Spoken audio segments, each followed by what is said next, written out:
أعوذ بالله من الشيطان الرجيم. بسم الله الرحمن الرحيم. الحمد لله، الصلاة والسلام على رسول الله، ثم أما بعد. السلام عليكم ورحمة الله وبركاته. امام نووی رحمه الله در کتاب ریاض الصالحینش میگوید کتاب الدعواتی، یعنی کتاب در موضوع دعاها. اولین باب در زیر کتاب در موضوع دعاها میگوید باب فضل الدعایی، یعنی باب در مسئله فضیلت دعا کردن. پس امام نووی رحمه الله در زیر این باب 4 آیت می آورد که درسی گذشته ما و شما این 4 آیت را با 3 حدیث از زیر باب فضل دعا کردن گرفتیم و درس امروزه همون باشد از حدیث 4 این باب و حدیث 1467 کتاب ریاض الصالحین شروع می شود. امام نووی رحمه الله در زیر حدیث 1467 کتاب ریاض الصالحینش میگوید و عن ابن مسعود رضی الله عنه ان النبي صلی الله علیه و سلم كان یقول، میگوید از ابن مسعود رضی الله عنه روایت است که رسول الله صلی الله علیه و سلم میگفتند اللهم إني أسألك الهدى والتقى والعفاف والغنى، یعنی که رسول الله صلی الله علیه و سلم بسیار وقتها این دعا را می گفتند و رسول الله صلی الله علیه و سلم این 4 درخواست را از الله جل جلاله درخواست میکرد و طلب میکرد. رواه مسلم، این حدیث را امام مسلم رحمه الله روایت کردگی هست. پس این دعا چی معنا دارد؟ رسول الله صلی الله علیه و سلم در این دعایش 4 چیز را درخواست میکرد. اون 4 چیز چیست؟ میگوید اللهم اینی اسألک الهدى، یعنی ای بار الها هر آینه من از تو درخواستی هدایت دارم. هدایت یعنی چی؟ هدایت به معنای علم و دانش سودمند است، یعنی علم و دانشی که انسان به انسان فایده می رساند و به انسان فایده می بخشد، این را می گویند هدایت. و خود هدایت به 2 قسم تقسیم می شود، هدایت علمی و هدایت عملی، یا بعضی از عالم‌های دیگر میگویند هدایت دلالت و هدایت توفیق. یعنی که هدایت دلالت همان هدایت علمی هست و هدایت توفیق همان هدایت عملی می باشد. یعنی چی؟ هدایت علمی یا همون هدایت دلالت از الله جل جلاله ما درخواستی علم و دانش میکنیم که الله سبحانه و تعالی هر مسئله را معلوماتش را برای ما نصیب بگرداند و ما در آن مسئله علم و دانش بیابیم. و دوم هدایت توفیق یا همون هدایت عملی، از الله جل جلاله طلب میکنیم که برای ما توفیق عمل کردن بدهد که با آن علمی که گرفتیم به آن علم عمل بکنیم. پس در اینجا اللهم اینی اسألک الهدى، یعنی ای بار الها من از تو درخواست میکنم هدایت را، یعنی هر دی نمود هدایت را، هم علم و دانش سودمند و همون هدایت علمی را یا هدایت دلالت را و هم هدایت عملی و هدایت توفیق را که با آن چیزی که میدانم، با آن علمی که به دست آوردم با آن عمل بکنم. پس هر دی هدایت در زیر این داخل می شده. هر دی هدایت را از الله جل جلاله درخواست میکنیم و طلب میکنیم که الله نصیب من بگرداند. و تقا و دومین چیزی که پیغمبر صلی الله علیه و سلم درخواست میکردن این تقوا بود، پرهیزگاری بود. پیغمبر صلی الله علیه و سلم از الله جل جلاله تقوا و پرهیزگاری را درخواست میکرد. والعفاف، و همچنین رسول الله صلی الله علیه و سلم عفاف و پاکدامنی و خودداری از گناه را طلب میکرد، زیرا اینکه عفاف و پاکدامنی این بسیار مسئله مهم است. ما و شما همچنین همیشه باید این دعا را بکنیم که الله سبحانه و تعالی عفت و پاکدامنمون بگرداند و از تمام گناهان، از جمله زنای چشم یا چشم چرانی و یا زنای دست یا زنای شرمگاه یا زنای شنیدن، از همه اینها از الله جل جلاله طلب بکنیم که ما را دور بگرداند و الله سبحانه و تعالی ما را حفظ بگرداند، زیرا اینکه پاک دامنی بسیار مسئله مهم است. الله سبحانه و تعالی کسانی را که پاک دامن نیستند در سوره اسراء آیت 32 میگوید ولا تقربوا الزنا انه كان فاحشه و ساء سبیلا، یعنی هیچگاه به زنا نزدیک نشوید. الله سبحانه و تعالی میگه به زنا نزدیک نشوید که زنا فاحشه و ساء سبیلا، یعنی زنا بسیار کار زشت و بد است و راهی بسیار بد می باشد، راهی بسیار ناگوار و راهی ناپسندیده و راهی بسیار غلط است این راه زنا را اختیار کردن. پس پاک دامن بودن این بسیار مسئله مهم است. یعنی پاک دامن بودن هم از زنای چشم، یعنی چشم چرانی باید نکند انسان، هم زنای دست، یعنی زنای دستای زنهای بیگانه را نکپد، و همچنین زنای شرمگاه، یعنی که زنا نکند. از همه اینها باید مرد دور باشد.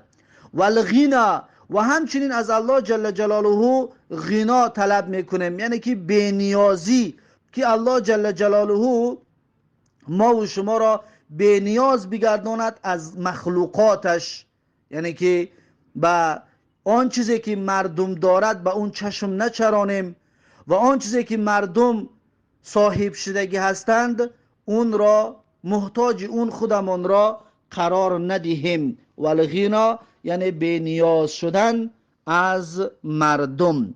رواه مسلمون، این حدیث را امام مسلم رحمه الله روایت کرده است. پس رسول الله صلی الله علیه و سلم در دعاهایش از این چهار چیز را از الله درخواست میکرد: یکم هدایت، دوم تقوا، سوم پاک دامنی و چهارم غنا و بینیازی از مخلوقاتش. این بود حدیث 1467 کتاب ریاض الصالحین. بعد از این حدیث 1468 کتاب ریاض الصالحین، امام نووی رحمه الله در زیر حدیث 1468 کتاب ریاض الصالحین میگوید: و عن طارق ابن اشیم رضی الله عنه قال، یعنی از طارق ابن اشیم رضی الله عنه روایت است که گفت: كان الرجل اذا اسلم علمه النبي صلی الله علیه و سلم الصلاة، یعنی هر زمانی که مرد مسلمان میشد، هر مرد یعنی هر شخص، منظور از اینجا مرد یعنی هر شخص، چی مرد باشد و چی زن، هنگامی که میگه مسلمان میشد، علمه النبی صلی الله علیه و سلم الصلاة، یعنی پیغمبر صلی الله علیه و سلم به آن مرد نماز را تعلیم میداد. آن انسان نو مسلمان شده را نماز را تعلیم میداد.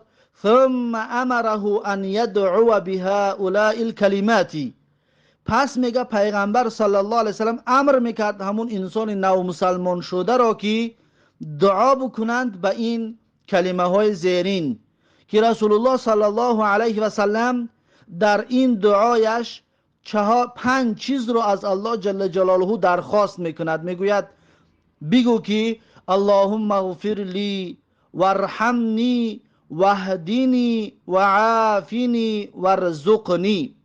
رواه مسلم. این حدیث را امام مسلم رحمه الله روایت کردگی است.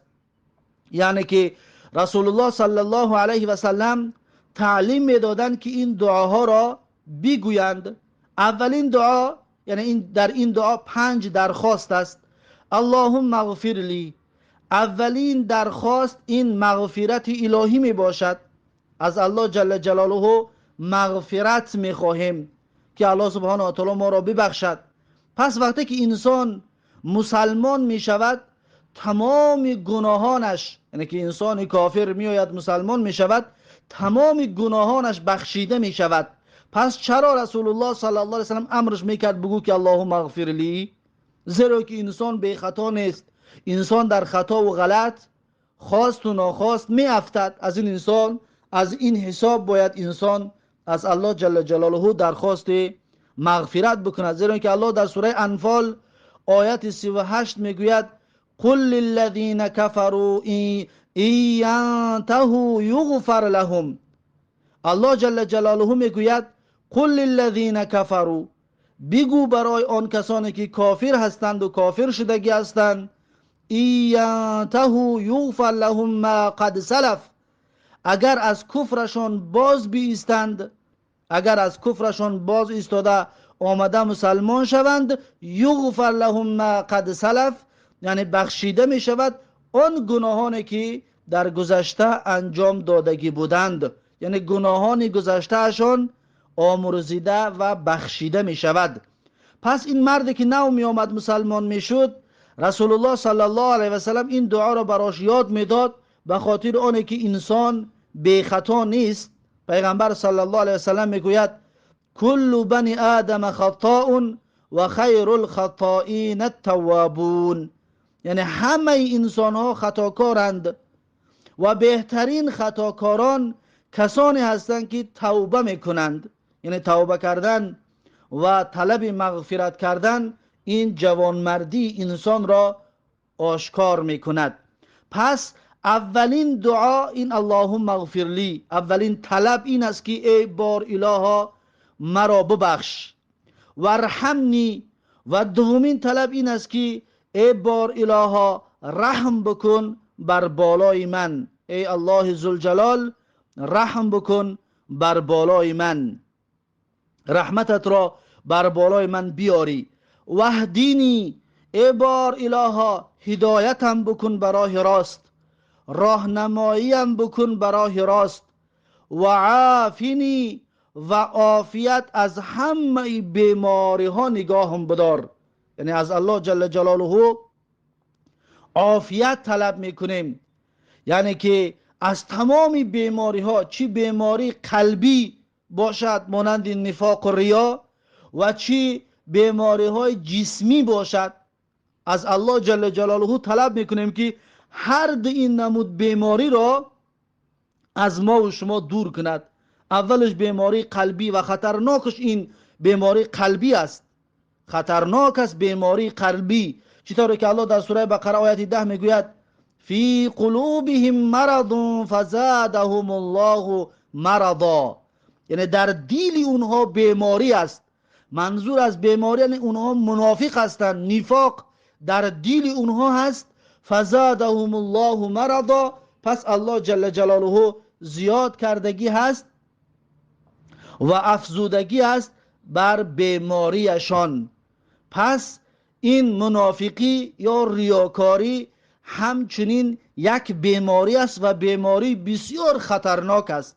از الله جل جلاله با این کلمه وعافینی طلب میکنیم که ما را عافیت از منافقی و ریاکاری بگردان، از نفاق و از ریا ای الله ما را دور بگردان، و همچنین ما را تن صحت و سلامت بگردان، زیرا که بیماری جسمانی سبب بالا رفتن ارزش انسانیت می شود، سبب بخشش گناهان می شود، اما بیماری قلبی یعنی نفاق و ریا سبب از بین رفتن عملهای صالح اون انسان می شود و سبب برباد رفتن روزگار و زندگیش می شود.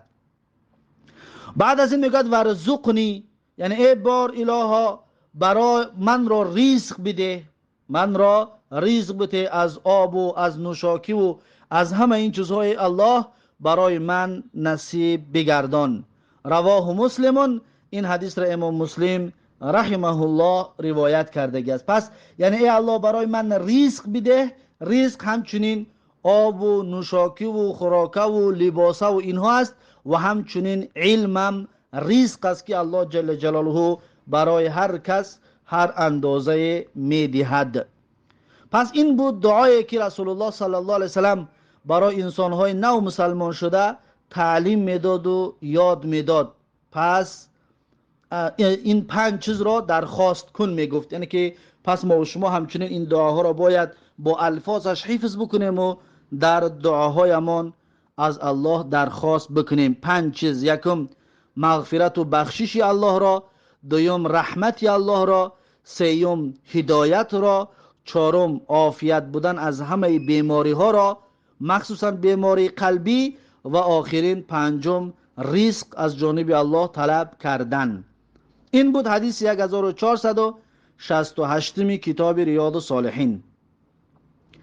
و فی روایت له عن طارقین، و یک روایت دیگر در مسلم از طارق آمدگی هست، همچنین طارق ابن اشیم، انه سمع النبی صلی الله علیه و سلم و اتاه رجل.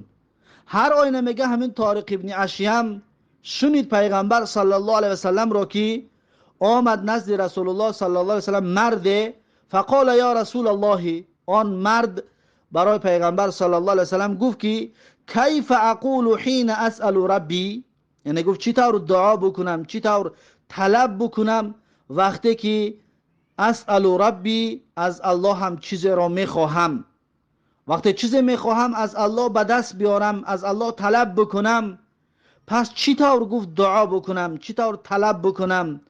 قال، میگه پیغمبر صلی الله علیه وسلم گفت که بگو قل اللهم اغفر لی وارحمنی وعافنی وارزقنی. گفت این دعا را بکن، یعنی 4 چیز را در این دعا پیغمبر صلی الله علیه وسلم برای اون مرد یاد داد. پس پیغمبر صلی الله علیه وسلم گفتن فإن هؤلاء، پس گفتن هر آینه این دعا تجمع لك دنیاک و آخرتک، یعنی که فراهم می آرد و جمع می کند برای تو هم خواسته های دنیایت را و هم خواسته های آخرتت را. یعنی این 4 دعا، یعنی این 4 مسئله را درخواست کردن، هم فایده دنیا، یعنی هم دنیا را به دست میاری، فایده دنیویت است، هم آخرت را به دست میاری که فایده اخرویت می باشد. پس این دعا چی معنا دارد؟ اللهم اغفر لی، پیغمبر صلی الله علیه وسلم براش گفت که بگو که ای بار الها من را ببخش، این از الله جل جلاله طلب بخشش کردن.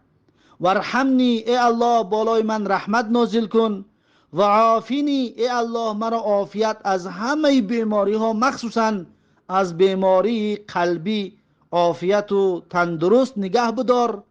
ورزقنی، ای الله من را رزق نصیب بگردان. پس در این دعا هم رسول الله صلی الله علیه و سلم برای آن مرد 4 کلمات را یاد داد که با این 4 کلمه از الله جل جلاله درخواست و طلب بکن.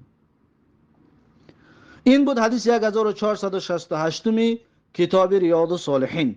بعد از این حدیث 1469 کتاب ریاض الصالحین، امام نووی رحمه الله در زیر حدیث 1469 کتاب ریاض الصالحینش می آرد، می گوید و عن عبدالله ابن عمرو ابن عاص رضی الله عنهما قال، یعنی که از عبدالله ابن عمرو ابن عاص رضی الله عنهما روایت است که گفت قال رسول الله صلی الله علیه و سلم، میگوید گفت پیغمبر صلی الله علیه و سلم اللهم مصرف القلوب صرف قلوبنا على طاعتك.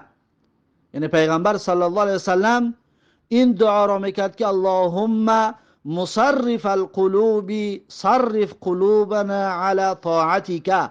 رواه مسلم، این حدیث را امام مسلم رحمه الله روایت کردگی هست. پس این حدیث چی معنا دارد؟ این دعا چی معنا دارد؟ اللهم مصرف القلوبی، یعنی ای بار الها گرداننده دلها، تغییر دهنده دلها، صرف قلوبنا علی طاعتک، یعنی بگردان دلهای ما را به طاعت خودت و مائل بگردان دلهای ما را به عبادت و به پرستش خودت ای الله جل جلاله. پس در این از الله جل جلاله درخواستی و طلب میکنیم که دلهای ما را، در دلهای ما محبتی طاعت کردن الله و اطاعت کردن الله و پرستش عبادت الله را جایگیر بگرداند، تا اینکه الله یگانه را به بدعت و خرافات و شرک عبادت و پرستش بکنیم. این بود حدیث 1469 کتاب ریاض الصالحین. بعد از این حدیث 1470 کتاب ریاض الصالحین، امام نووی رحمه الله در زیر حدیث 1470 کتاب ریاض الصالحینش میگوید: و عن ابی هریره رضی الله عنه عن النبی صلی الله علیه و سلم قال، یعنی که از ابو هریره رضی الله عنه روایت است که رسول الله صلی الله علیه و سلم فرمودند: تعوذوا بالله من جهد البلاء و درک الشقاء و سوء القضاء و شماتة الاعداء. یعنی رسول الله صلی الله علیه و سلم فرمودند تعوذوا بالله، یعنی شما پناه ببرید به الله جل جلاله من جهد البلاء، یعنی از سختی های طاقت فرسای بلا و مصیبت و از مشقت و سختی های بلا و از بدبختی های بلا شما به الله جل جلاله پناه ببرید. از الله طلب کنید که الله شما را از سختی های طاقت فرسای بلا و مصیبت نگه بدارد. و درک شقائی، و دوما از الله به الله جل جلاله پناه ببرید از رسیدن به بدبختی ها. و درک شقا یعنی رسیدن بدبختی ها و سختی ها، به الله جل جلاله پناه ببرید که الله سختی و مشقت و بدبختی را بالای شما نآرد. دومین چیزی که به الله جل جلاله پناه میبریم. و سومین و سوء القضاء، یعنی که به الله جل جلاله پناه میبریم از قضاوت نادرست، از حکم کردن نادرست. و سوء القضاء از قضاوت و حکم کردن نادرست به الله جل جلاله پناه میبریم. و شماتة الاعداء، و همچنین به الله جل جلاله پناه میبریم از شماتة الاعداء، یعنی از دشمنان در غم شخص شادی کردن. شماتة الاعداء یعنی دشمن هایی که در غمت شادی میکنن. از الله به الله جل جلاله پناه میبریم که ما و شما را در غم و اندوه گرفتار نکند که دشمنهایمان خرسند شوند و شادی بکنند. به الله جل جلاله پناه میبریم. و شماتة الاعداء یعنی چند دشمن داری که وقتی که در مصیبت و مشکلات و در غم میشوی، آن دشمنانت به حالت میخندن. پس به الله جل جلاله پناه میبریم که الله ما را همین تا در غم و مشکلات و مصیبت قرار نده که سبب خندیدن دشمنانمان گردد.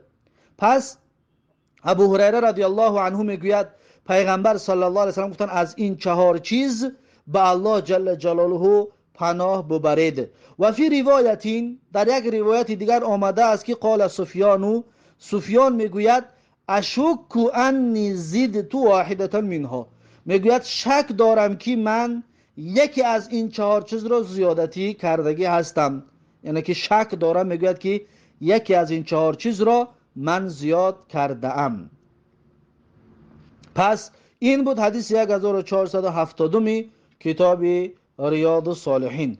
بعد از این حدیث 1471 کتاب ریاض الصالحین امام نووی رحمه الله در زیر حدیثی 1471 کتاب ریاض الصالحینش میگوید و عنه قال، یعنی از ابو هریره رضی الله عنه روایت است که گفت کان رسول الله صلی الله علیه و سلم یقول، میگوید که رسول الله صلی الله علیه و سلم بودند و میگفتند، رسول الله صلی الله علیه و سلم چنین دعا میکردند که چنین میگفتند که اللهم اصلح لی دینی الذی هو عصمت امری و اصلح لی دنیای التي فیها معاشی و اصلح لی آخرتی التي فیها معادی واجعل الحياة زيادة لي في كل خير واجعل الموت راحة لي من كل شر. رواه مسلم.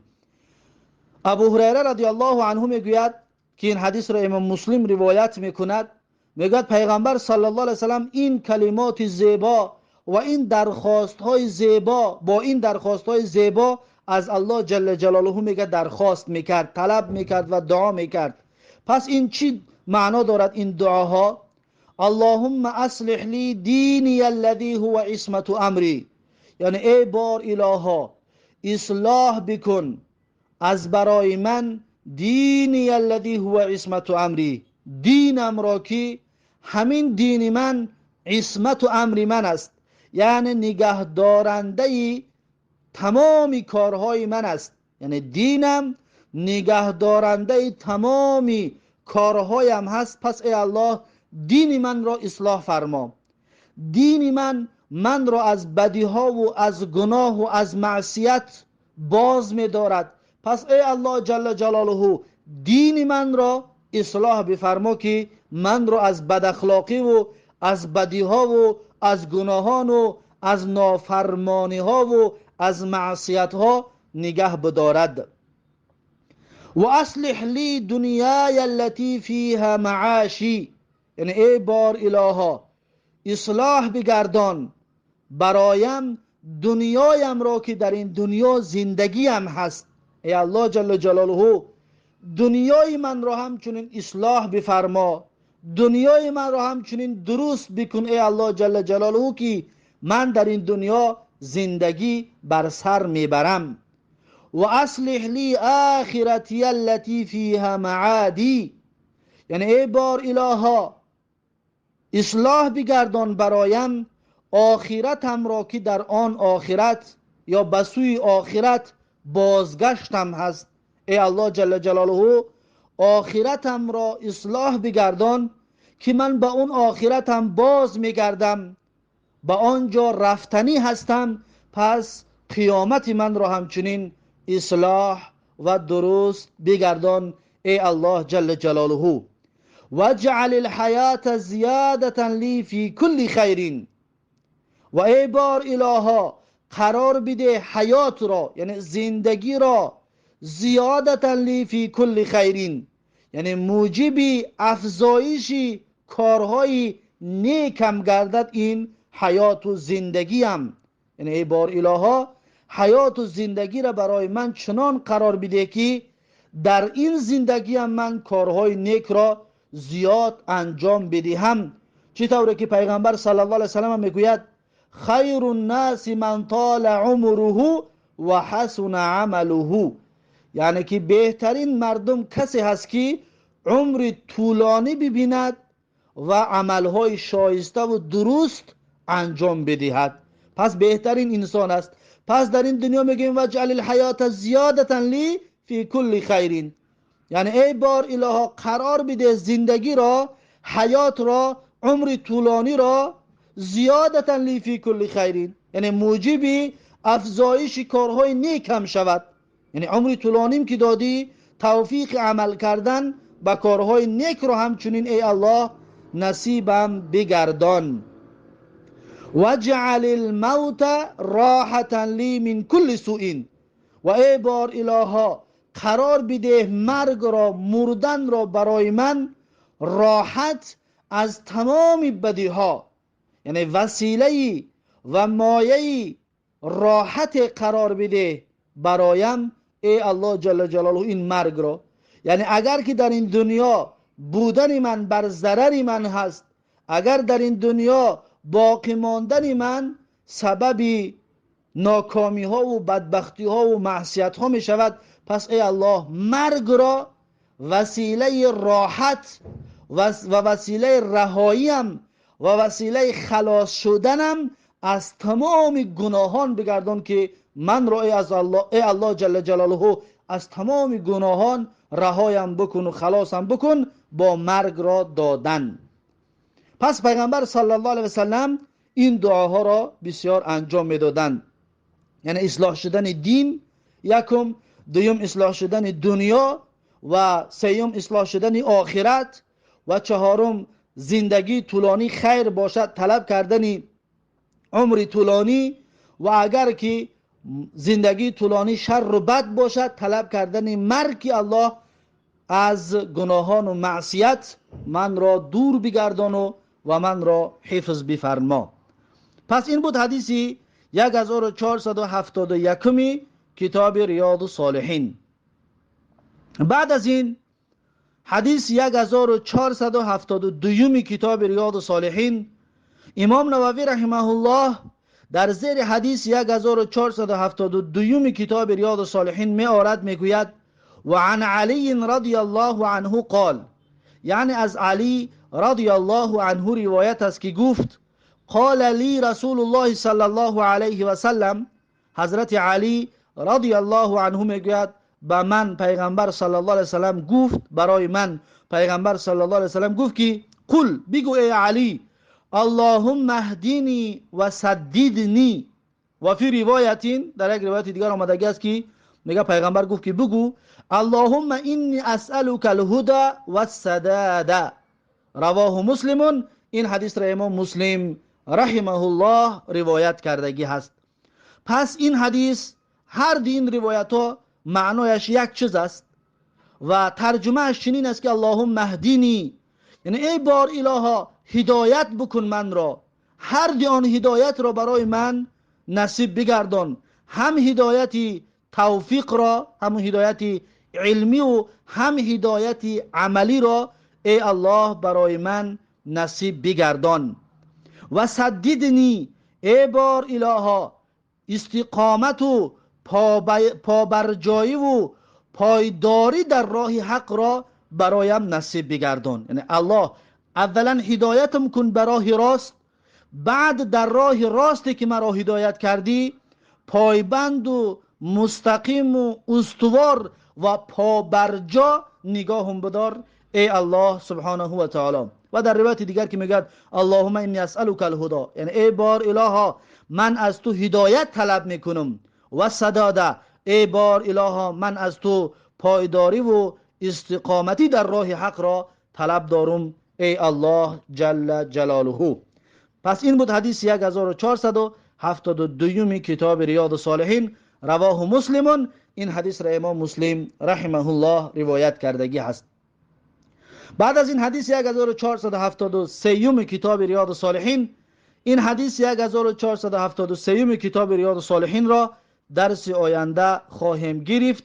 پس درس امروزه را در همین جا به پایان میرسانم و تا درس آینده الله حافظ و مددگار و الله نگهبان باشد و این لفظای کوتاه کوتاهی که پیغمبر صلی الله علیه و سلم ما و شما را دعاهایی را که تعلیم میدهد، چی خوب می شود که ما و شما اینها را حفظ بکنیم، با همین دعاها در دعاهایمان دعا بکنیم، با همین درخواست ها و طلب ها در دعاهایمان طلب و درخواست و دعا بکنیم، چی خوبه می شود. یعنی توصیه برادرانه برای هر شنونده و برای هر کسی که صدای بنده به گوشش می رسد این است که این دعاهای کوتاه را حفظ کرده در زندگیتان، در طاعت عبادتتان استفاده برید. پس درس امروزه را در اینجا به پایان میرسانم تا درس آینده. الله حافظ و مددگار. بارک الله فیکم و السلام علیکم و رحمت الله و برکاته.